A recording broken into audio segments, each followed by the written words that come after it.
Kabanata 221. Dapat pala ay nakinig na si Fourth sa kutob niya kung bakit sila pagtitipunin ng boss sa ganitong lugar. Fourth, tumakbo ka, bilis, patibong to, wala si boss dito, sigaw ni Third, parang galit na hayop. Halos pumutok ang mga ugat sa noo niya at namumula ang mga mata. Hindi pa man nakakibo si Fourth, biglang sumindi ang nakakasilaw na ilaw.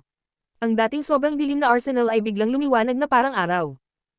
Napasingkit ang mga mata nila Third at ng grupo nila Fourth habang narinig nila ang malakas na pagsara ng pinto ng arsenal.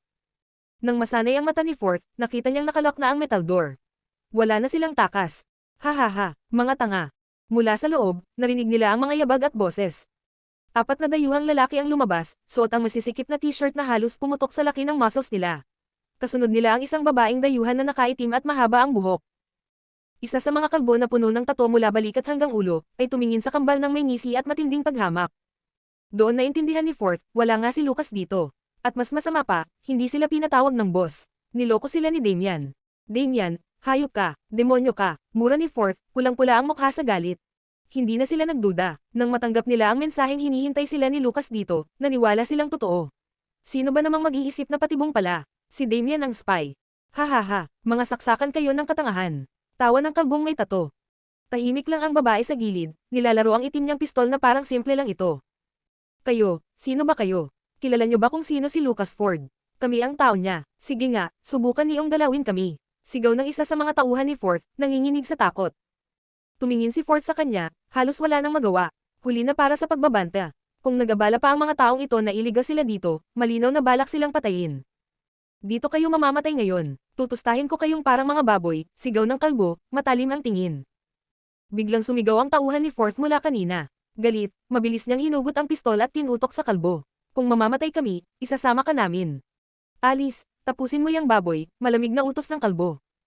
Pagkarinig ng utos, tinaas ng babae ang baril, bam.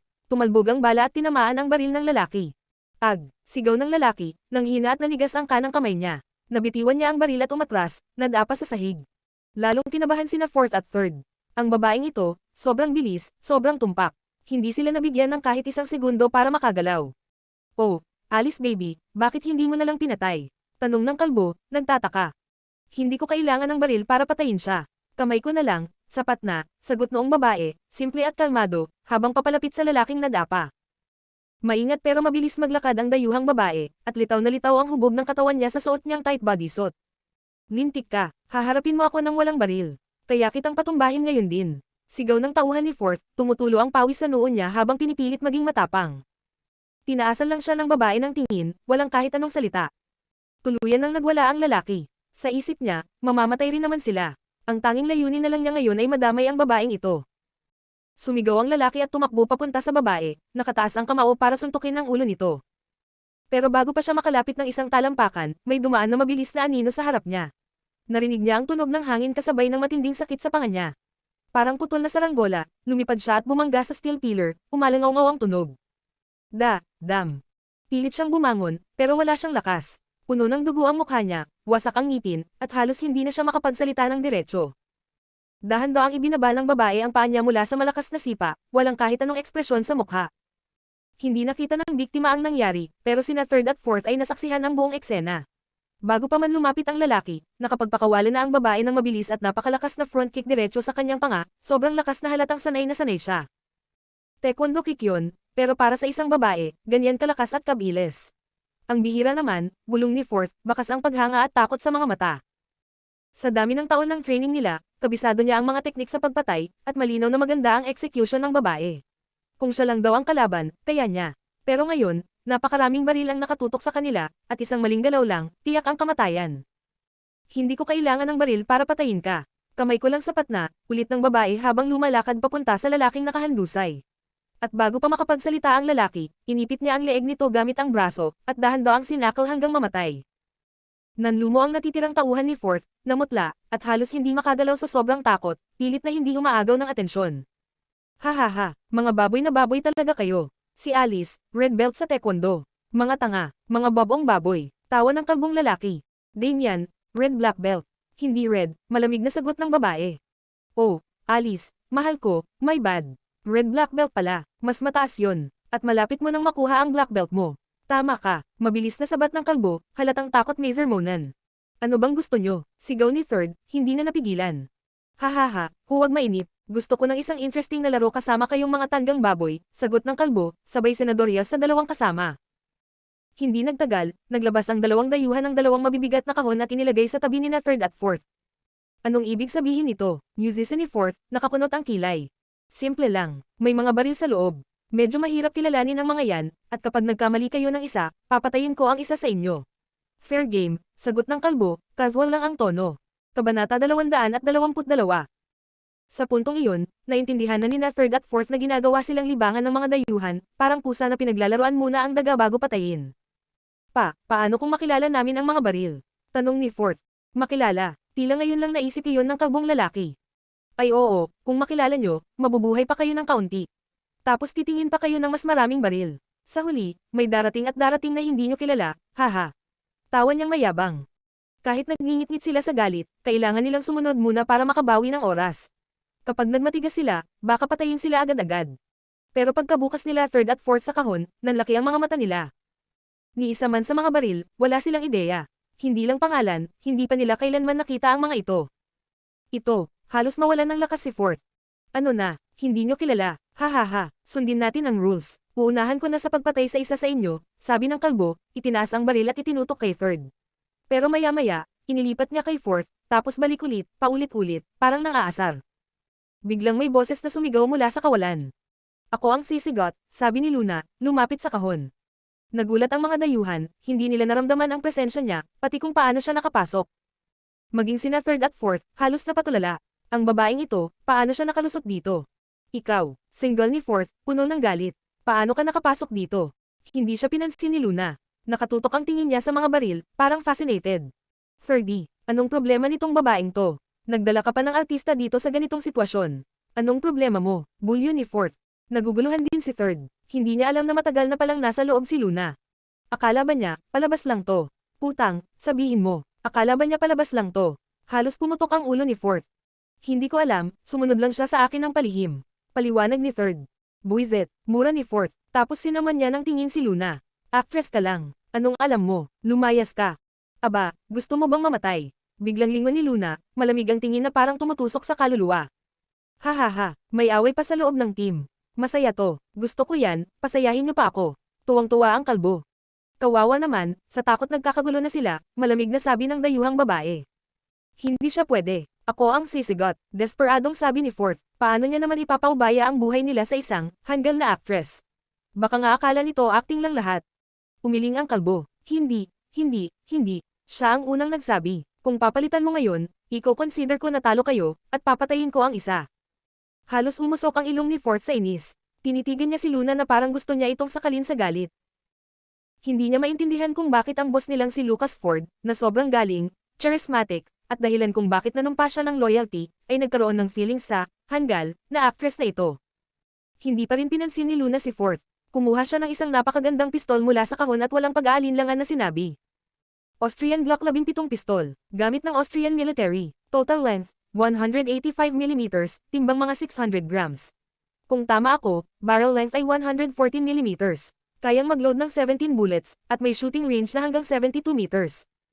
Nakaukit sa mukha ng mga tauhan ni Lucas ang desperasyon. Sabihin na nating professional actress si Luna, pero sa totoo lang, baguhan pa lang siya. Paano naman niya malalaman ang tungkol sa firearms? Nakakatawang imposible. Putang ina mo, gusto mo kaming ipapatay. Kung naghahanap ka ng atensyon, doon ka sa mga director at producer magpakita. Ano bang ginagawa mo rito? Nagsasalita ng kung ano-ano. Akala mo ba shooting lang to? Sigaw ng isa sa tauhan ni Fourth, halos gustong patayin si Luna sa inis. Pero parang wala siyang narinig. Sa halip, nilaro-laro niya ang baril. At ito lang, halos lahat ng American FBI agents gumagamit nito. Pagkasabi nito, basta niya lang itinapon ang Austrian Glock 17 sa tabi. Talagang wala silang alam tungkol sa pistols. Kung meron man dapat mas bihasa sa mas malalakas na armas, sina Third at Fourth na yun.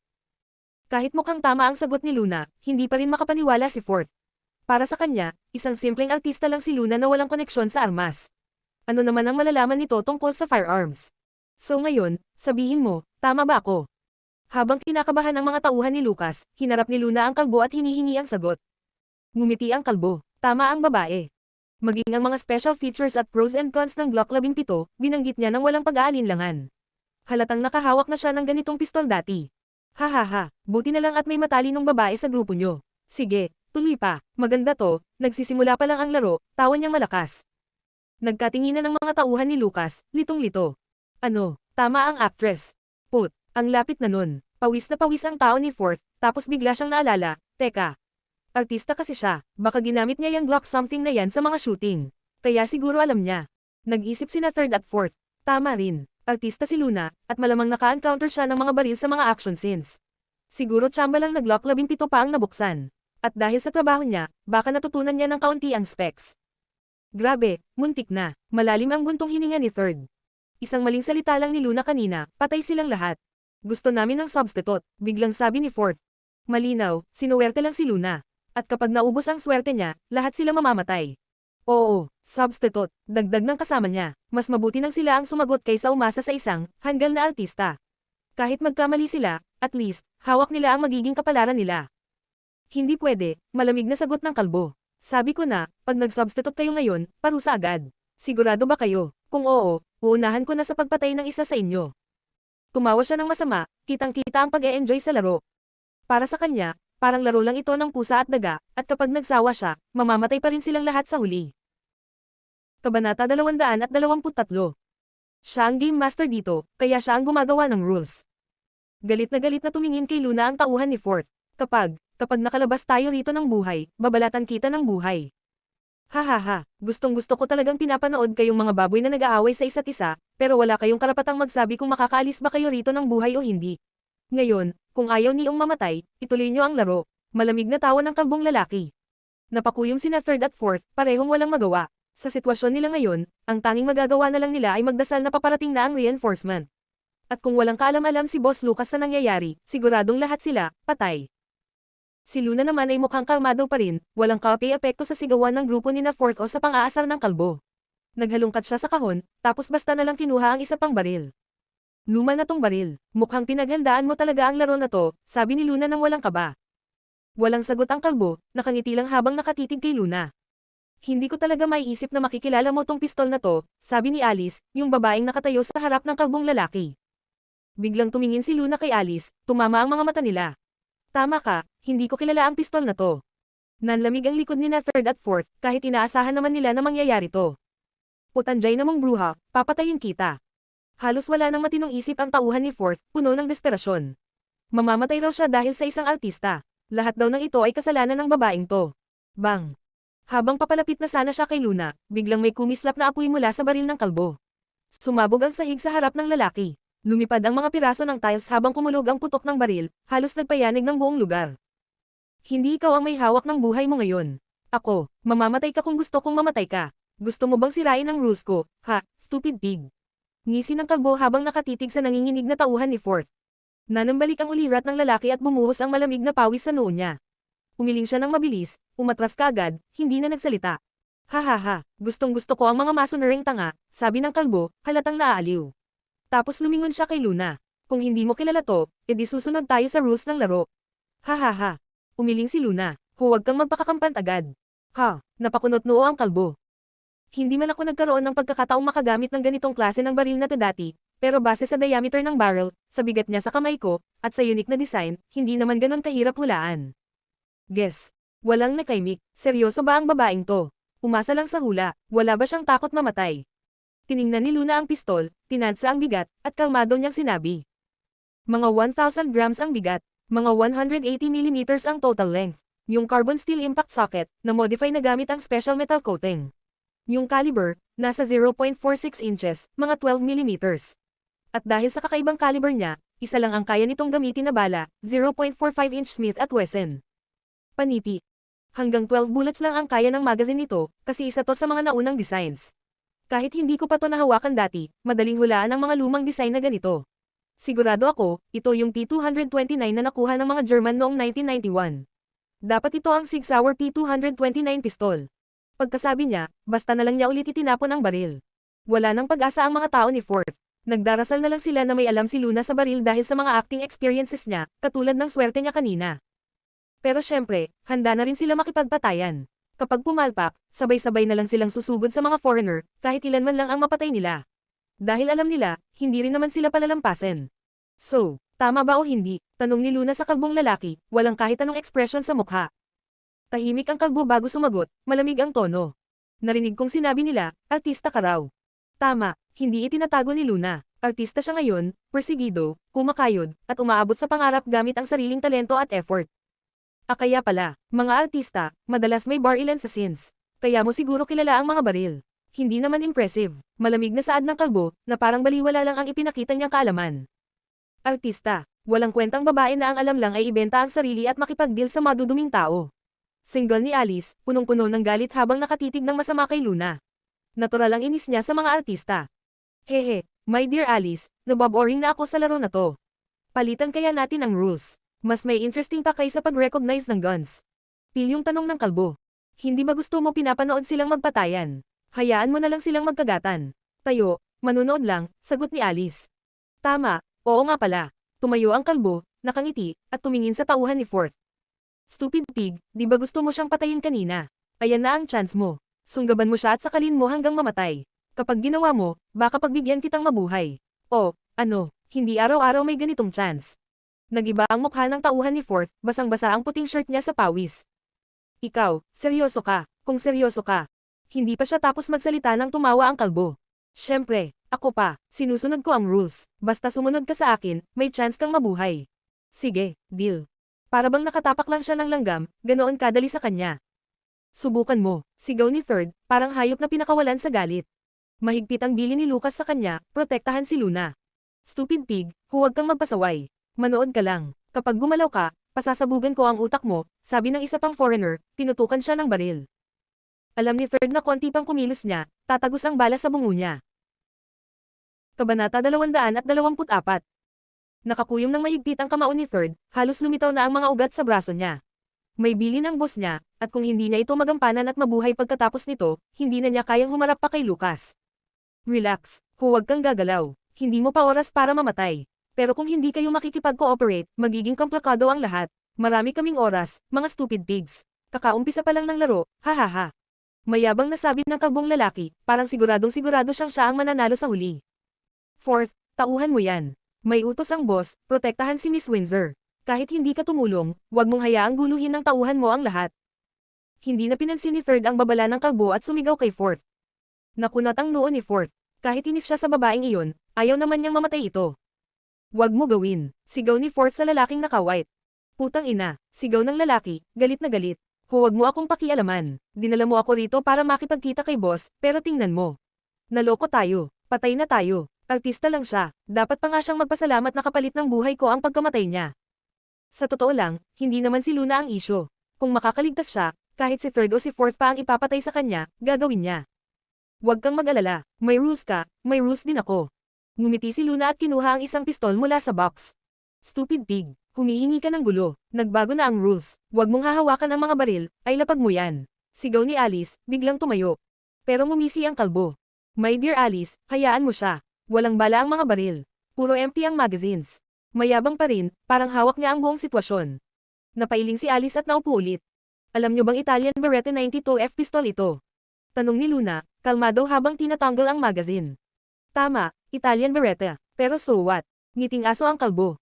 Tapos na ang game. Kahit ma-recognize mo pa yan, wala nang silbi. Papatayin ka pa rin ng mga kasama mo, hahaha. Iniisip ko pa lang kayong magpatayan, nagdurugo, nagsisigawan, ang saya. Tawa siya ng tawa na parang baliw. Umiling si Luna. Ang importante sa pistol na to, pwede nitong gamitin ang parehong bala. Hindi pa siya tapos magsalita nang sumugod ang lalaking naka-white shirt, mabilis na parang hangin. You damned witch, mamatay ka, sigaw niya. Karamihan sa small pistols, bulong ni Luna sa sarili, sabay talon. Sa harap ng lahat, na halos hindi makapaniwala, binunggo niya ang tuhod niya diretso sa tiyan ng lalaki. Ugh! Namilipit ang mukha ng lalaki, may lumabas pang laway at suka mula sa bibig niya, tapos bumagsak ng paatras dahil sa lakas ng impact. Bago pa siya tuluyang malaglag, sinunggaban siya ni Luna sa balikat. Bam! Hindi pa nila ma-process ang nangyari, tinapon na ni Luna ang lalaki sa sahig. Kasabay noon, may hawak na siyang ilang bala. Sa loob ng isang kisap mata, naload niya ang magazine na kanina pa pala nasa kamay niya, sobrang bilis at sobrang precise na parang hindi ka panipaniwala. Daing ng tauhan ni Fourth habang hawak-hawak ang ulo niya. Sobrang lampas sa inaasahan niya ang lakas at bilis ni Luna, hindi man lang siya nakalapit. Papatayin daw niya ang artista. Napakalaking joke, Sa likod ng malambot at maamong itsura nito, ganito pala kalupit ang kakayahan niya. Paano? Sa sandaling iyon, naload na ni Luna ang Italian Beretta 92F pistol ng 7 bala. Matagal nang napansin ni Luna na lahat ng baril sa box ay walang laman ang magazine. Hindi naman tanga ang mga dayuhan para bigyan sila ng loaded firearms. Kaya habang tinitignan pa lang niya ang unang baril, may plano na siya. Una, bumibili siya ng oras. Pangalawa, pinabababa niya ang bantay ng mga foreigner. At ang huli, oras na para isagawa ang totoong plano niya. Napansin ni Luna ang nakaumbok sa bulsa ng lalaking nakaputi, mga hugis bala. Hindi niya kailanman mapagkakamalan ang hugis ng bala. At sa lugar tulad ng Philadelphia, normal lang para sa gang members na may dala pang extra bullets. Napansin din niya na dahil sa sobrang yabang ng mga foreigner, hindi nila inalis ang mga armas ng tao ni Lucas. Feeling nila hawak nila ang buong sitwasyon. Plano sana ni Luna na agawin ang baril ng lalaking naka-white shirt, pero sa huli ay hindi niya itinuloy. Customized kasi ang baril ng tauhan ni Fort. Hindi alam ni Luna ang range, power, o accuracy nito. Kung nagkamali siya ng gamit, patay silang lahat. Pero sa box, naroon ang isa sa pinakapaborito niyang baril, ang Italian Beretta 72F. At sigurado siya, 80% ang chance na makalabas sila rito ng buhay. Parehong napanganga sina third at fourth sa mga ginawa ni Luna. Sinong mag-aakalang may ganitong lakas ang babaeng mukhang mahina at malambot? Nakatutok na ngayon ang loaded na Italian Beretta 92F ni Luna sa kalbong lalaki. Stupid pigs, patayin niyo ang babaeng yan ngayon din. Sigaw ng kalbo, galit na galit. Ang kagandahan ng Italian Beretta 92F ay kaya nitong gumamit ng halos 70% ng bullets na gawa sa Philadelphia, kaya hindi problema ang amo. Habang nagsasalita ang kalbo, mabilis niyang tinutok ang baril kay Luna, balak siyang unahan sa pagbaril. Sigurado pa siyang matatamaan niya ito. Pero bago pa maabot ng baril niya si Luna. Bang! Umalangaw ang putok, tumama ang bala ni Luna ng eksakto, at damaloy ang dugo mula sa noo ng kalbo. Thump! Bumagsak ito, nagpapagiling-hiling ang katawan bago tuluyang nalagutan ng hininga. Hindi man lang siya tiningnan ni Luna.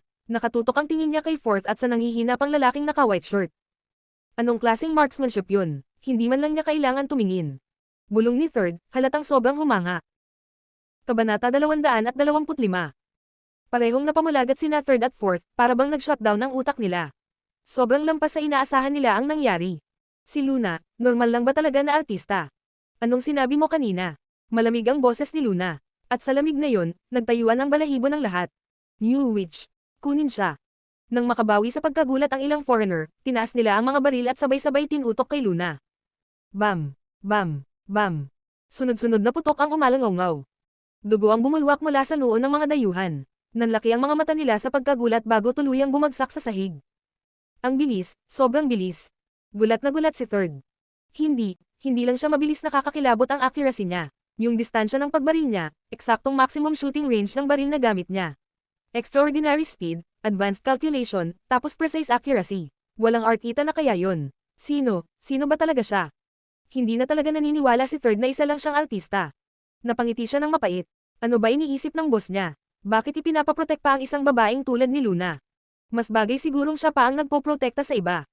Bamuka ang bibig ni Fourth parang may sasabihin, pero hindi niya itinuloy. Hindi man lang tumingin si Luna sa mga kalaban. Para bang random lang ang mga putok niya pero lahat tumama. Ni hindi nakapag-counterattack ang mga foreigner. At sa huli, si Alice na lang ang natira. Umuungol pa rin sa sahig ang lalaking naka-white shirt, parang baboy na kinakatay. Ang gulo mo, lumayas ka nga. Isang malakas na sipa ni Luna ang tumama sa tiyan ng lalaki kaya gamulong ito palayo, halos maiyak sa sakit. Parehong natahimik sina Third at Fourth, pero lalo na si Fourth. Hindi siya takot sa lakas ni Luna, takot siya sa baril nito at sa nakakatakot na marksmanship. Swerte mo, malamig na sabi ni Luna. Kung sa nakalipas na taon pa nangyari ito, matagal ka nang patay sa pananakit mo sakin. Naiintindihan mo ba? Oo.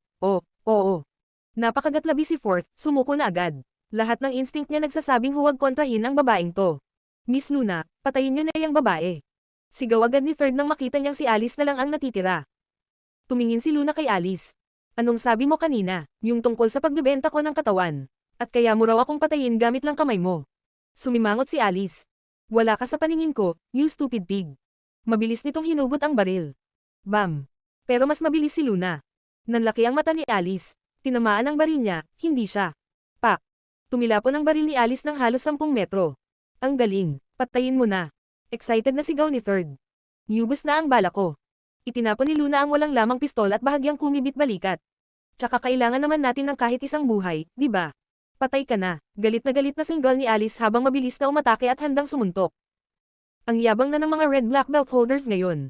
Umiling lang si Luna, kalmado ang ekspresyon at halatang hindi man lang siya binibigyang seryoso. Mag-ingat ka, delikado yang babae. Paalala ni Third. Pagkatapos niyang magsalita, biglang iniangat ni Luna ang kanang paa niya ng mataas at mabilis itong bumagsak pababa. Pak! Habang papalapit pa lang si Alice kay Luna, nasa pababa na ang sipa ng dalaga at tumama ito sa ulo ni Alice nang may malakas na crack. Bumagsak si Alice sa sahig at nawalan ng malay, hindi na gumagalaw. Nag-pass out, nauutol na sabi ni Third. Isang sipa lang talaga. Hindi ko nasabi sa inyo, black belt ako, casual na sabi ni Luna habang inaayos ang sarili matapos patumbahin si Alice. Napatingin lang sina Third at Fourth, parehong walang masabi. Luna. Biglang may pamilyar na boses na pamunit sa katahimikan. Ang boses na iyon. Lucas. Boss. Agad na tumakbo si Luna at mabilis siyang tiningnan mula ulo hanggang paa. Pagkakita niyang okay ito, huminga siya ng malalim. Ayos ka, buti naman. Ikaw. Sa sandaling iyon, sobrang galit na si Lucas. Ramdam ang init ng katawan niya sa tindi ng galit. Sinong nagsabi sa iyong pumunta dito? Unang beses ito na nakita ni Luna si Lucas na ganito kagalit kaya napatred siya. Boss, nakakatakot ka. Alam mo pa pala kung ano ang takot. Single ni Lucas habang nagiigting ang mga ngipin. Nagpaawa agad si Luna, mahina ang boses, syempre natakot ako. Babae lang ako, boss. Halos mamatay na ako kanina. Nangangatog pa legs ko, boss. Wag mo na akong sigawan, kailangan ko ng comfort. Tahimik lang sina Third at Fourth, parehong naiinis. Kanina lang, ang yabang-yabang at parang halimaw si Luna. Ngayon, parang helpless na kuting. Ano to, may split personality. At syempre, hindi maniniwala ang boss nila o akala nila. Ikaw, nang makita ni Lucas ang takot sa mukha ng dalaga, bigla siyang naghinay-hinay. Pinigilan niya ang galit at huminga ng malalim, sa kamarahang hinaplos ang ulo ni Luna. Huwag ka nang matakot, andito na ako. Huminga ng maluwag si Luna at palihim na hinampos ang dibdib niya, parang muntik nang atakihin sa kaba. Nakakatakot talaga si boss kapag galit. Ma'am, hindi na ako takot, pagkakita ko sa'yo, boss. Basta wag mo akong sisigawan ulit. Naglabas si Lucas ng apologetic look. Sorry, kasalanan ko, hindi ko na uulitin. Nahimak ulit sina Third at Fourth. Ano na namang nangyari? Ito ba talaga ang boss nila, si Lucas Ford? O baka impostor, trap ba to ng kalaban? Ang tanging hindi affected ay si Jackson, na nakatayo lang sa likod ni Lucas.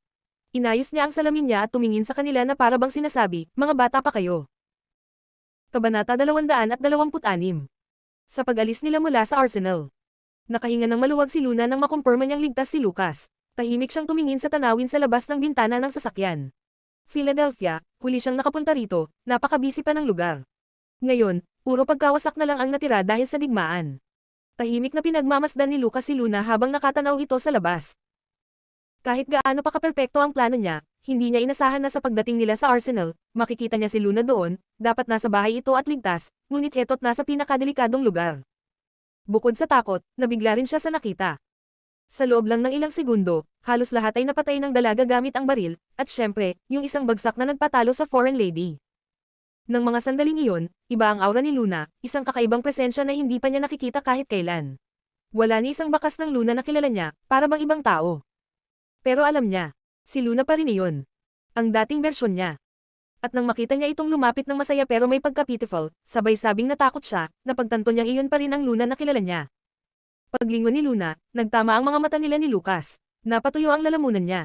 Ah, boss, bakit ganyan ka makatingin sakin? Babawi ka ba ngayon? Sabi mo hindi ka nagalit. Pinutol ni Lucas ang iniisip niya at mahinahong sinabi, may kailangan pa akong asikasuhin dito sa Philadelphia. Gusto mo bang mauna nang umuwi o sasama ka sakin mamaya? Nag-isip si Luna saglit, sasama ako sayo. Dinugtungan pa niya, wala rin naman akong work ngayon at bihira akong makalabas ng bansa. Gusto ko na rin mag-short vacation. Seryosong tumingin sa kanya si Lucas at medyo mas malamig ang tono, kung sasama ka sakin, dapat nasa paningin kita sa loob ng ilang araw. Ha, napakunot si Luna, edi mababaliw ako sa pagka-bored. Biglang dumilim ang ekspresyon ni Lucas.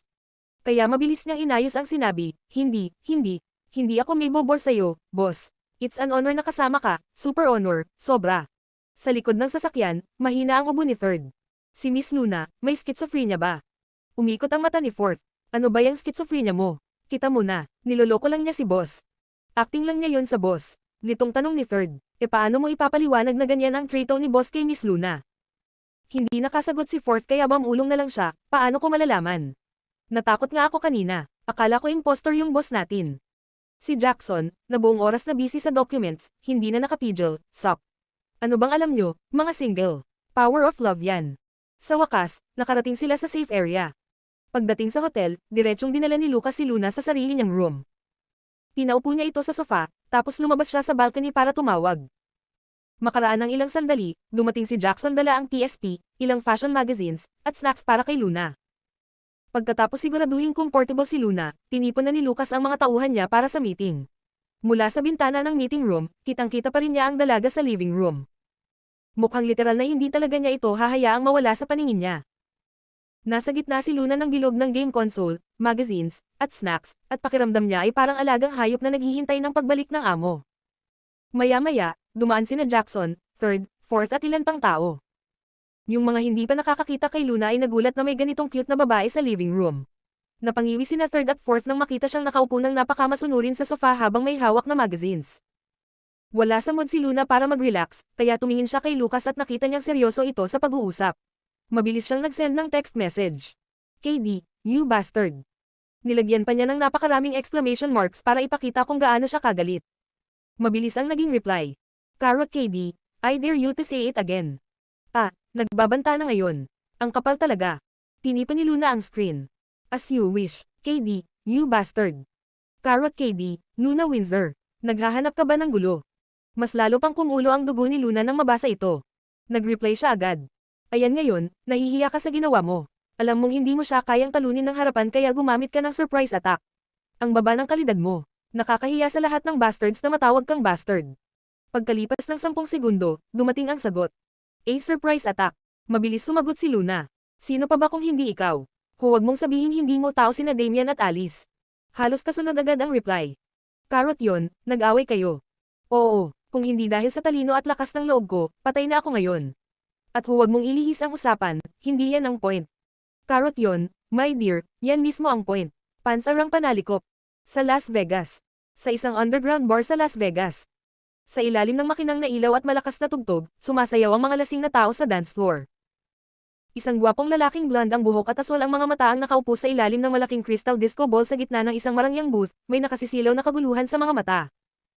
Napapaligiran siya ng grupo ng maiinit at halos walang suot na mga babae, masaya silang nagiinuman, isang marangyang eksena. Sa hindi kalayuan, may isang asianong lalaki na may itim na buhok ang mag-isang nakaupo sa malaking sofa. Naka-gold-framed glasses siya, may blue earphones, at abala sa laptop sa harap niya. Halatang ayaw niya ng kahit sinong lumapit. Kahit gaano kaingay sa bar, iniiwasan siya ng lahat. Malaking contrast ito sa maingay at masayang table ng Italianong lalaki. Ilang sandali pa, tumanggo ang itim na lalaking asyano sa laptop na parabang nagbigay galang, saka lumapit sa Italianong lalaki. Tahimik nitong sinabi, Mr. Augustine, kumilos ba si Damian sa utos mo? Tumangala ang blue-eyed, blonde Italian man na medyo lasing pa rin. Ma'am, Damian, oo, ako ang nagutos. Bakit, my dear buddy? Diretsong sagot ng asianong lalaki, may kinalaban ka na hindi mo dapat kalabanan. Hindi ko dapat kalabanin, tanong ng lalaki, halatang malabo pa ang isip. Pero makalipas ang ilang segundo, tila may naalala siya. Ang babae, ang ibig mong sabihin ay yung babae. Kabanata 227. Walang kamalay-malay ang Italianong lalaki habang nakataas ang dalawang kamay. My dear buddy, hindi mo ako masisisi. Si Lucas Ford ang target ko. Siya ang kusang pumunta roon, pinatay niya lahat, at pati si Alice na dakip niya. Sinira niya ang plano ko. Nanlamig ang ekspresyon ng Italianong lalaki. Maging ang mga hot girls na kanina'y sumasayaw sa tabi niya ay natakot na sa biglaang pagbabago ng aura niya. Ang asianong lalaking may itim na buhok ay waring walang pakialam sa tensyon at nagpatuloy na walang anumang emosyon sa mukha. Mr. Augustine, nilabag ninyo ang kasunduan natin. Tumayo ng pasuray ang Italianong lalaki at sinubukang tapikin ang balikat ng kausap. Hey buddy, relax, tinutulungan lang kita, nakita ko kasing hindi pa gumagalaw si Satanas. Umiwas ang itim na lalaking asyano bago pa siya mahawakan. Walang pagbabago sa ekspresyon, malamig niyang sinabi, Mr. Augustine, ikinalulungkot kong ipaalam na dahil sa ginawa ninyong walang pahintulot, mula ngayong sandali, tapos na ang ating alyansa. Halos hindi makapaniwala ang Italianong lalaki, at unti-unting dumilim ang mukha nito. Sa mabigat na tono, pabulalas niyang sinabi, alam mo ba kung ano ang sinasabi mo? Sino ang nagutos sa iyo para tapusin ang alyansa natin? Si Satanas. Itinulak ng Italianong lalaki ang babaeng nakahawak sa kanya at halos lumipad sa harap ng asyanong lalaki, may nakakatakot na ekspresyon sa mukha. Ipadala mo siya rito, siya mismo ang kumausap sa akin. Sino ka para sabihin sa akin to? Sa sumunod na segundo, itinapat ng black-haired man ang screen ng laptop sa direksyon ng Italianong lalaki. Nandoon ang silhwete ng isang lalaking nakaupo sa malawak na sofa sa loob ng madilim na bahay. Tanging bahagyang outline lang ng mukha at mahahabang binti ang nakikita. Satanas, seryoso ka ba? Tatapusin mo ang alyansa natin. Dahil lang sa isang babae. Sigaw ng Italianong lalaki habang inilalabas ang buong galit niya, parang isang nagwawalang leon. Samantalang ang lalaki sa screen ay tila bagong gising lamang, at tamad na tamad ang boses nang sagutin siya. Dahil lang sa isang babae. Niloloko mo ba ako? Sigaw ng Italianong lalaki bago sinipa ang mesa sa tabi niya, ang gwapong mukha niya ay naging halimaw sa galit. Pag-isipan mong mabuti ang magiging consequences kapag tinapos mo ang alyansa natin. Bahagyang ngumiti ang lalaki sa screen. Consequences. Mark, sabihin mo kay Augustine ang consequences. Understood. Tumango ang black-haired man, saka humarap kay Augustine. Walang emosyon, malamig, at parang makina ang tono ng boses habang sinabi niya. Mula sa sandaling ito, lahat ng trading sa pagitan natin ay agad na itinitigil. Parang binuhusan ng malamig na tubig si Augustine. Lalong namula ang mga mata niya, halos pumutok sa galit at takot. Kung titigil ang kanilang kalakalan, ibig sabihin ay mawawala ang 70% ng supply nila ng firearms. Fine. Ipapaalala ko sa inyo kung ano ang consequences ng pagtataksil sa isang kaalyado. Biglang tumigil ang music at isang grupo ng naglalakihang lalaki ang mabilis na pumaligid sa kanila. Lahat ay armado, at sabay-sabay itinutok ang kanilang mga baril kay Mark. Isang senadoryas lang mula kay Augustine, at magiging practice target nila ang asyanong lalaki. Kalmadong tinanggal ni Mark ang kanyang gold-framed glasses at tumayo upang ayusin ang manggas ng kanyang coat. Nang magtama ang mga mata nila ni Augustine, ang dating malamig niyang tingin ay naging naglalagablab na parang apoy. Mr. Augustine, malamig niyang wika, mukhang mali kayo ng pagkakaintindi. You with chicken. Ano ang hindi ko maintindihan? Sigaw ni Augustine. Mula sa kabilang panig ng screen ay narinig ang masayahing tawa. Haha, kakaiba ang palayaw na yan para sa kanya, sana mag-enjoy ka ngayong gabi, Mark. Pagkasabi nito, biglang nag-blackout ang screen. Nakaramdam ng kaba si Augustine tungkol sa huling sinabi ng lalaki sa screen. Si Mark Samson, ang lalaking may itim na buhok, ay kanang kamay ni Satanas. Siya ang humahawak sa core accounts ng organisasyon at napakahusay sa numbers. Kailangan itong bantayan dahil hindi ito marunong lumaban ng mag-isa, iyon ang alam nila. Ngayon, may isang mahina-hinang tulad niya sa teritoryo ni Augustine, ano bang panganib ang meron doon? Pero kahit hindi niya pa nakikita si Mark na lumaban, hindi nangangahulugang wala itong kakayahan, hindi ba? Kahit may kakayahan pa siya, sandamakmak na baril ang nakatutok sa kanya. Ano bang magagawa niya? Lalong nagdilim ang mukha ni Augustine at sinenyasan ang mga tauhan niya na umatake. Ngunit biglang nagiba ang presensya ni Mark. Pagkatanggal niya ng glasses, para siyang ibang tao. Para siyang anino na gumalaw kasabay ng kidlat at sa isang iglap, naiwasan niya ang pagulan ng bala. Nanindig ang balahibo ni Augustine. Para siyang nasapian ng masamang espiritu sa sobrang takot. At bigla niyang naramdaman ang malamig na bakal ng isang dagger sa leeg niya. Ang kirot ang nagbalik sa ulirat niya. Mr. Augustine, kailangan mo ng isang fully armed special force team para lang mapatay ako, minamaliit mo ba ako, o, masyado mo bang iniisip na mataas ang sarili mo? Ang tingin ni Mark, wala ang glasses na nagtatago sa nakakatakot niyang mga mata, ay parang mata ng isang baliw. Ikaw, Samson, pag-isipan mo ulit ang ginagawa mo. Alam mo ba ang consequences ng gagawin mo, na gagawin mo kaming kalaban? Nanginginig na sabi ni Augustine, hindi makapaniwalang ganito kagaling si Mark. Mr. Augustine, hayaan mong ipaalala ko, na nasa Las Vegas ka.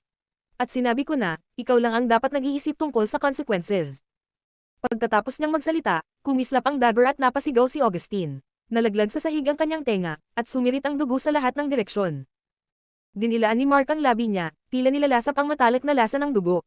Magpasalamat ka sa Diyos na hindi nasaktan ang junior ko at patay na ang basura mong mga tauhan. Kung hindi. Hindi pa nakakasagot si Augustine nang biglang rumagsa ang isang grupo ng mga lalaking naka-blacksuit sa bar. Sunod-sunod nilang binaril at pinatay ang lahat ng tao ni Augustine. Sa loob ng ilang segundo, wala nang buhay ang kahit isa sa mga tauhan niya. Tuluyang gumuho ang pag-asa ni Augustine. Totoo nga, hindi dapat binabaliwala ang mga taong nasa ilalim ni Satanas. Isang nakamamatay na pagkakamali ang nagawa niya ngayon. Isinuot muli ni Mark ang glasses niya at kinuha ang puting towel na inabot ng isa sa mga lalaki. Pinunasan niya ang kamay niya at bumalik ang magalang at kalmado niyang asal. Mr. Augustine, babala ito. Sana maalala mo. Sunod-sunod ang pagtango ni Augustine habang pinipigil ang pagdurugo sa sugat, nanginginig ang mga mata sa takot. Ako, naiintindihan ko. Aalis ako sa Las Vegas ngayon. Hindi na ako babalik kailanman.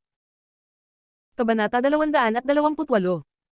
Pinahahalagahan ko ang pakikipagtulungan mo, sabi ni Mark habang sinusundan niya sa paglabas ng bar ang mga lalaking nakaitim na suit. Puno ng takot at galit si Augustine. Balang araw, babalikan niya sila. Kayong mga demonyong Asian, ipapadala ko kayong lahat sa impyerno balang araw. Pagkatapos niyang sabihin iyon, bahagyang gumalaw si Mark. Sa isang kisap mata, nahugot na niya ang kanyang mga dagger at mabilis na winasiwas. Hindi pa rin alam ni Augustine kung ano ang nangyari. Naramdaman niya lang na hawak na niya ang kanyang kaliwang tainga, naputol na rin ito. Mr. Augustine, mukhang para sa iyo, ang mga tainga ay dagdag na palamuti lang, malamig na sabi ni Mark bago siya lumabas ng bar ng may kasiyahan, iniiwan si Augustine na sumisigaw kasama ng mga bangkay na nakahandusay sa loob. Sa isang hotel sa Philadelphia. Naiinis si Luna matapos siyang mag-text. Wala nang kasunod na mensahe. Napakasama ng pakiramdam na palagi kang minamanipula at tinatakot. Swerte siya ngayon, pero paano kung mas malalakas pa ang susunod na kalaban? Tumingin siya kay Lucas sa may bintana at naisip niyang hindi siya maaaring manatiling walang ginagawa. Nakikinig si Lucas sa ulat ng kanyang tauhan, ngunit bigla siyang tumangala at tumingin kay Luna. Umayos ng upo si Luna at nagkunwaring masunurin. Kumuha siya ng papel at isinulat doon gamit ang ballpen. Boss, pwede po bang pumunta sa banyo? Kapag pwede, pakipulot ang ballpen. Ipinakita niya ang papel kay Lucas matapos isulat ang mensahe. Ngumiti si Lucas nang makita ang papel at ang nakasulat doon. Napatigil ang tauhan niya, litong-lito. Dahan-daang pinulot ni Lucas ang ballpen sa mesa at nagbago ng pwesto bago sinabing, ituloy mo. Mabilis na tumakbo si Luna pagkarinig ng sagot. Para siyang bumalik sa panahon ng primary school kung kailan kailangan pa niyang humingi ng permiso sa guro para makapunta sa banyo. Hating gabi na natapos ang meeting. Nag-uusap sina Fort at Jackson habang palabas sila ng silid, nangangilabot pa rin sa mga pangyayari. Sabi ni Fort, alam na pala ni boss na may problema si Damian pero hinayaan lang niya. Sadyang pumunta siya rito sa Philadelphia para mangganyo lumabas ang taong nasa likod ng lahat. Tumango si Jackson, oo, pero iba ang kinalabasan kaysa sa inaasahan natin. Hindi pala yung grupo ang umatake dito. Ibang tao ang sumulpat, naantala ang mga plano natin, at kung hindi dahil sa biglaang pagdating ni Luna, baka hindi nyo kinaya. Baka hindi na tayo nag-uusap ngayon. Namula si Fort, kasalanan ko pa rin kahit talagang namatay ako roon, pero kailangan kong aminin, bilib ako at utang ko sa babaeng yun ang buhay ko. Kahit na bahagi iyon ng plano ng boss, nahihiya pa rin siya. Paulit-ulit siyang pinaalalahanan ng boss na huwag maging padalos-dalos at lagi munang mag-isip bago kumilos, pero basta-basta niyang pinagkatiwalaan si Damian. Hindi niya inasahan na mangyayari ito sa kanya. Ang paglayo niya kay Third ay isang malaking pagkakamali ni Fort. At inaasahan na ng boss na magkakamali siya. Mukhang hindi pa lubusang mapagkakatiwalaan ng boss si Fort. Ang dating palaging kampanteng si Fort Taylor ay unang beses nakatikim ng pagkatalo. Nagtanong siya, Assistant Willow, totoo bang kami lang ang pangibabaw na bantay ni boss, at may isa pa siyang grupo ng mga kahangahangang tauhan na lubos niyang pinagkakatiwalaan. Isang mahinang babae na may nakatagong kakayahang hindi ka panipaniwala, kung ganoon kalakas siya, gaano pa kaya ang tunay na puwersa ng boss? Nag-alinlangan pa siya sa kakayahan ng boss pumili ng tao, at ilang beses pa niya ininsulto si Luna. Sa huli, siya pala ang mangmang at walang magawa. Huwag mong masyadong isipin, mahalaga kayo sa boss, bata pa kayo at marami pang puwang para humusay, kaya maghintay ka lang, sabi ni Jackson habang tinatapik siya sa likod, sabay buntong hininga. Malaki ang potensyal ni Fort, nakalulungkot lang na sobrang padalos-dalos siya, at ang ugaling iyon ang pumipigil sa pag-unlad niya. Pero marahil, hindi rin masama kung mababago niya ang bisyong ito dahil sa nangyaring insidente. Nang maalala niya ang sandaling nasa arsenal sila kasama ang boss, ang naaalala lang niya ay kung paano binaril ni Luna ang lahat at tinalo ang babaeng banyaga. Hindi niya alam ang buong pangyayari, pero sapat iyon para masabi na hindi ordinaryong artista si Luna. Napakamot ng ulo si Third, Assistant Willow, sino ba talaga si Miss Luna? Hindi siya basta artista, nagbibiro ba si boss noong pinaprotektan ako sa kanya? Mukha ba siyang kailangan ng protection? Hindi ko talaga maintindihan.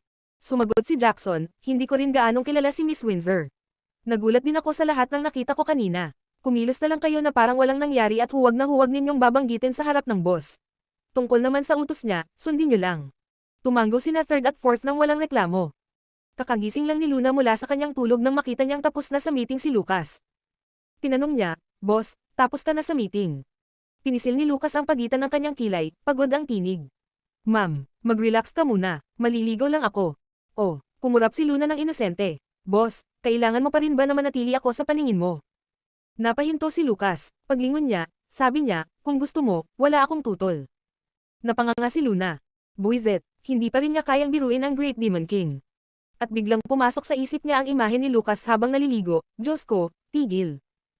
Lumapit si Lucas, ginulo ng bahagya ang buhok niya, at sa paos na boses ay pabirong sinaway siya, huwag kang basta nagsasalita ng ganyan. Mas mahina ang self-restraint ko kaysa sa iniisip mo. Ayun na naman.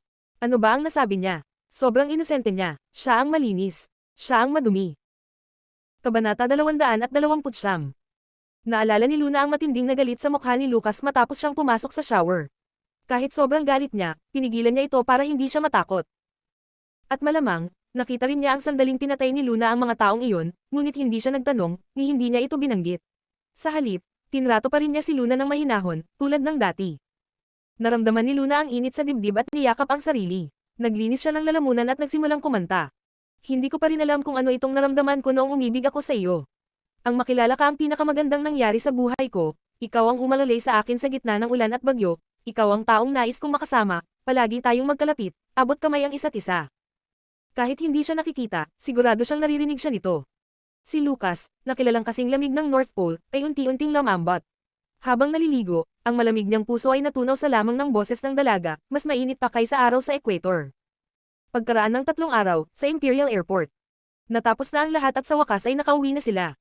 Pagkababa nila ng eroplano, magsasalita sana si Lucas para ihatid si Luna pauwi, pero naunahan siya nito. Boss, ako na ang maghahatid sa'yo. Tumaas ang kilay ni Lucas.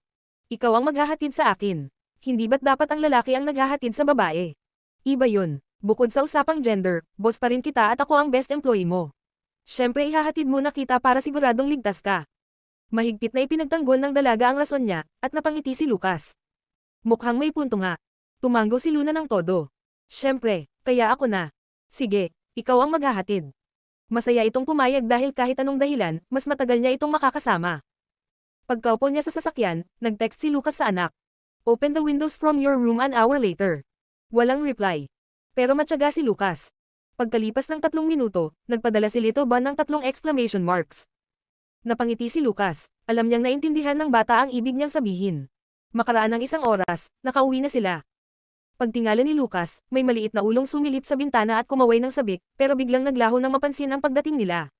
Ilang sandali pa, may maliit na figurang tumatakbo papunta sa kanila. Dirdiretso ang bata, at hindi man lang huminto sa harap ng amang ilang araw niyang hindi nakita. Tumakbo lang ito pababa, diretso sa kay Lucas. Ay, hindi, mas tamang sabihin, diretso lampas kay Lucas. Naiwan siyang nakatayo doon, tuluyang binaliwala. Sanay na siya, pero nasaktan pa rin siya ng kaunti. Nagulat si Luna nang makita si Little Bon. Yumuko siya at agad na binuhat ang pinakamamahal niyang bata. My little baby. Sa pagyakap niya kay Little Treasure, pakiramdam niya ay parang bumalik siya sa pagiging tao matapos manggaling sa mundong puno ng dugo.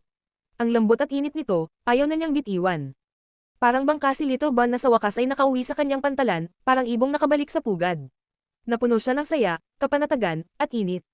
Habang yakap-yakap niya ang bata, napansin niyang mag-isa lang na nakatayo si Lucas. Hinaplos niya ang balikat ni Little Bon at marahang sinabi. Little Treasure, hindi mo ba nami-miss ang daddy mo? Ilang araw mo siyang hindi nakita. Tumingin si Little Bon kay Lucas, at nag-isip. Kung nami-miss niya ba ang ama niya, iyon ang tanong. At dahil nasa harap siya ni Tita Luna, dapat sabihin niya ang totoo. Nang makita ni Luna na may sasabihin si Little Bon na siguradong mas masasaktan palalo si Lucas, agad siyang sumingit bago mangyari ang anumang trahedya. Ahem, Little Treasure, araw-araw nagsusumikap ang daddy mo para kumita para sa pamilya. Sige na, yakapin mo ang daddy mo, okay. Tumango ang Little Bon, saka tumakbo papunta kay Lucas. Tumangala siya at iniangat ang 2 maiksi niyang braso, hundiat na gusto niyang magpayakap. Napatawa si Lucas sa kakatean ng anak. Yumuko siya at binuhat ang bata, saka marahang hinaplos ang ulo nito. Good boy. Nagbigay naman ang bata ng kaunting respeto sa ama at tiniis ang mahigpit nitong yakap ng 3 segundo. Pagsapit ng ika-4 na segundo, lumingon na siya kay Luna at iniunat muli ang braso, hindi na kailangang ipaliwanag kung sino ang gusto niyang kayakap ngayon. Napatanga si Lucas, wala siyang nagawa kundi ibalik ang bata kay Luna. Pagkaalis ni Luna mula sa lumang tirahan ng pamilya Ford, handa na sana siyang bumalik sa sariling apartment. Habang nasa daan nang tumawag si Judy kaya dumaan muna siya sa kumpanya. Sa Glory World Entertainment. Pagdating sa ground floor, napatingala si Luna at nakita si Sumi sa malaking LED screen. Ipinapalabas roon ang pinakabagong Chanel advertisement ni Sumi, bilang ambassador ng brand. Saad na iyon, nagpalit si Sumi ng 12 iconic Chanel outfits, at dapat aminin, maganda naman talaga ang kuha at dating. Sa ilalim ng screen, nakapalibot ang grupo ng mga babaeng artista na kakampi ni Sumi. Nakatingala sila at sabay-sabay na pumupuri. Sumi, ang galing mo talaga rito. Ang linis at elegante, pang top tier talaga. Kaya nga Chanel ang pumili sa iyo bilang spokesperson dito sa bansa. Mataas na ang popularity mo, at sa buong entertainment circle ngayon, sino ba ang may dating na kasing elegante mo? Nang makita nilang dumaan si Luna, biglang nilaksan ng isa ang boses niya. Hindi tulad ng iba riyan na feeling big shot dahil sa low at cheap game ang endorsement. At nagpunta pa sa Jade Treasury para bumili ng Jade. Nakakatawa. Si Luna ba ang tinutukoy mo? Sino pa? Puff, sa liit ng talent fee niya, nagpunta pa sa Jade Treasury. Tamang-tama, dahil gustong-gusto ni Miss Sumi ang jade, siguro gusto rin niyang gayahin. Baka bumili lang ng maliit na rough jade na mga 100,000. O baka imitation jade pa. Inaangkin pang tunay, sobrang nakakahiya. Nakatayo naman si Sumi sa gitna, parang buwan na pinalilibutan ng mga bituin, habang nakikinig sa pangungutya tungkol kay Luna. Umayos ang ekspresyon niya, medyo mainit ang tono. Sa susunod, huwag niyo nang banggitin ang pangalan na yan sa harap ko. Agad na tahimik ang grupo at mabilis na sumang-ayon. Oo, Sumi, hindi dapat ikumpara ang isang mababang tao sa'yo. Tama, huwag nang banggitin, baka sumabit pa sa popularity ni Sumi. Nakakahiya. Sa opisina ni Judy. Kumatok si Luna bago pumasok. Miss Judy, may kailangan ka po sa akin. Umupo ka, may pag-uusapan tayo, sabi ni Judy habang inaabot ang silya. Alam mo ba ang brand na Noble? Nag-isip si Luna sandali bago sumagot. Yung gumagawa ng perfumes. Tama, tugon ni Judy. Hindi alam ni Luna kung bakit iyon ang tinanong, kaya nagpatuloy siya base sa kaunting alam niya. Sa pagkakaalam ko, personality ang focus ng brand na yon. Mas maliit ang audience niya kumpara sa mga sikat na luxury brands tulad ng Chanel, Tiffany, at Armani. Kaya hindi gaanong kilala. Kabanata 230. Tumango si Judy. Oo, maliit lang ang fanbase ng brand na ito, maraming tao ang hindi pamilyar dito. Sa totoo lang, ang Noble ay isang kilalang perfume brand na mahigit 20 taon na at matagal ng paborito ng mga maharlika at sikat na personalidad. Hanggang ngayon, mahigit 240 uri na ng privately customized at pangkaraniwang pabango ang nailabas nila. Masasabi mong bawat isa sa kanilang pabango ay may sariling alamat. Bago nito, hindi pa talaga nakapasok ang Noble sa retail market dito sa bansa, kaya hindi pa sila ganoon kakilala dito. Pero nakatanggap ako ng balita na balak na nilang palawakin ang merkado dito sa atin at pumipili sila ng magiging spokesperson sa buong bansa. Kumurap si Luna. Miss Judy, isinali mo ba ako? Ali na kita, nagpadala ako ng clip mo mula sa Land Under Heaven. Sinubukan ko lang, pero sinong mag-aakala na makakatanggap ako ng abiso na napili ka para sa preliminaries? Sabi ni Judy. Pagkarinig niya nito, agad na kumislap ang mga mata ni Luna. Ano, napili ako sa preliminaries, pero hindi ba't ang mga ganitong luxury brand ay karaniwang kumukuha ng mga sikat na artista tulad ni Sumi Moto para simulan ang pagpasok nila sa merkado? Tama, kaya nagulat din ako na ikaw ang napili. Hindi sumali si Sumi dahil tinanggap niya na ang kontrata ng Chanel. Saklaw ng Chanel ang damit, cosmetics, at pabango, kaya imposibleng tanggapin pa niya ang Noble.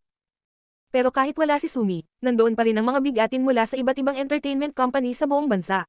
Karamihan sa kanila ay A-list at super A-list stars, kaya malaki ang pressure para sa'yo. Kaya kahit napakabihira nitong pagkakataon, huwag kang kabahan. Isang sorpresa na rin ito. Kung makuha mo ang project, napakaganda. Pero kahit hindi, ayos lang, pag-aalo ni Judy. Kahit nakapasok sa preliminaries, hindi talaga umaasa si Judy, gusto niya lang mabigyan ng mas malaking exposure si Luna. Para sa isang napakataas na brand, ang makarating lang sa preliminaries ay malaking bagay na para sa isang baguhang tulad ni Luna. Ma'am, alam ko, Miss Judy.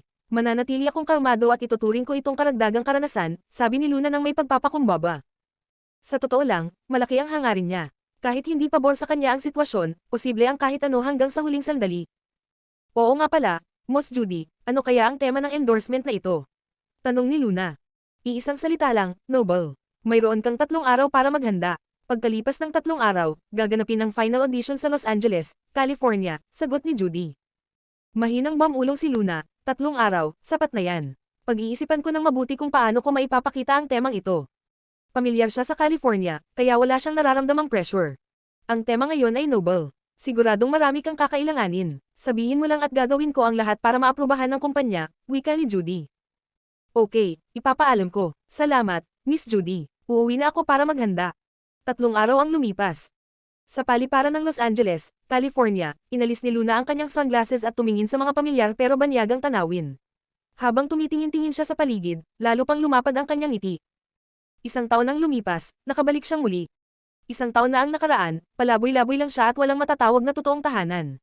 1 taon makalipas, unti-unti nang umaangat ang kanyang pangarap. Kahit hindi gaanong umaasa si Judy, sinamahan pa rin niya si Luna ng personal. Inaasahan na maraming malalaking personalidad ang nandoon kaya nag-aalala siya na baka hindi kayanin ni Luna ang pressure. Luna, sigurado ka bang wala ka talagang kailangan? Muli niyang tanong ng may pag-aalala. Matatag na tumango si Luna. Wala akong kailangan, simple lang ang kailangan ko, at naihanda ko na ang lahat. Kaagad, nakarating sila sa kanilang hotel room at nagpahinga. Kinabukasan. Sa gusali ng Noble, sumakay sila ng elevator papunta sa pinakamataas na palapag at dumaan sa maraming glass displays ng iba't ibang klasikong pabango bago makarating sa lugar ng audition. Sumunod si Luna sa likod ni Judy. Pagpasok niya, agad siyang nabulag sa tanawing bumungad sa kanya. Puno ang lugar ng mga superstar, pawang kilala sa industriya, at kakaunti lamang ang mga medyo mga baguhan. At para tumugma sa temang noble ngayong araw, halos lahat ay nakasuot ng makinang at kapansin-pansing mga damit. Karamihan sa kanila ay magkakakilala na, at magiliw na nag-uusap at nagne-network. Ang mga baguhan naman ay abalang-abala sa paglapit sa mga superstar. Napaka-lively ng buong silid. Nang lumitaw si Luna sa pintuan, biglang nagulat ang lahat. Tumahimik ng husto ang buong waiting room. Siyempre, hindi dahil kilala si Luna, baguhan pa lamang siya at malayo sa pagiging sikat. Ang ikinagulat nila ay ang suot niya, na napakalayo sa mag-agarang damit at mabibigat na alahas ng ibang artista. Hindi tama kung tawaging, nakakabaliw, mas higit pa roon. Naka-nude makeup si Luna at nakasuot ng bestidang kulay parang maruming lupa, at bahagyang luma ng sapatos na brown leather. Wala siyang anumang alahas at hindi man lang inayusan ang buhok, bahagyang magulo at malayang nakalugay sa likod. Tiningnan siya ng lahat ng may pagtataka. Dahil karamihan doon ay galing sa malalaking kumpanya, hindi na sila nag-abala pang hinaan ang kanilang boses at diretsyong pinag-usapan siya sa harap niya. Sino siya? Bakit parang pulubi ang suot? Naligaw ba siya? Hindi siguro. Kita mo, kasama siya ni Judy Collins. Kahit hindi nila kilala si Luna, kilala nila si Judy, ang manager na nagpasikat kay Nicole Sloan, kaya nang makita nila siya, mas lalo silang nagulat. Naalala ko na, ito siguro ang rookie na inaalagaan ni Judy. Kahit umalis si Nicole Sloan, may karanasan pa rin si Judy. Hindi naman siguro siya bababa sa ganitong antas. Mahirap na ba talaga ang Glory World Entertainment? Wala man lang matinong stylist. Hindi mahirap ang Glory World. Hindi lang nila pinapahalagahan ang batang yan. Umalis si Nicole dahil sa isang lalaki. Hindi ba't may pananagutan din si Judy dito? Hindi niya naalagaan ng maayos ang artista niya. Narinig ko pa, nalaman lang daw niya ang balita nang i-post ni Nicole sa social media. Parang limitado talaga ang kakayahan ni Judy. Ang tunay na pinakamahusay sa Glory World ay si Dahlia Riz pa rin. Lumapit naman ang isang A-list actress mula sa Starlight Entertainment, kunwari may pag-aalala, ngunit malinaw na ang layunin ay mang-insulto. Miss Judy, dinala mo ba ang artista mo para mag-audition? Bahagyang tumanggo si Judy. Pina-sign up ko lang siya ng basta, at sa hindi inaasahan ay nakapasok siya sa preliminaries. Dinala ko siya para magkaroon ng karanasan. Magalang at mapagpakumbaba ang pagkakasabi niya, ngunit hindi naman siya nagpatalo sa tono. Ang matawag mula sa napakaraming sikat na artista sa buong bansa ay patunay na agad ng potensyal ni Luna. Tila nagdadalamati ang Starlight actress habang sinusuri si Luna sa likod ni Judy. Umiling siya bago nagsalita, Miss Judy, ayokong magsabi ng masama, pero kahit sasamahan mo lang siya, hindi ka dapat nagpapabiyan ng ganito. O baka naman, mula nang umalis si Nicole, bumaba na talaga ang standards mo. Kung ganun, huwag ka nang manatili sa Glory World bilang manager. Halika, maging assistant ko na lang. Kahit maliit ang sweldo, mas mabuti naman kaysa mag-manage ka ng baguhang wala namang pag-asa.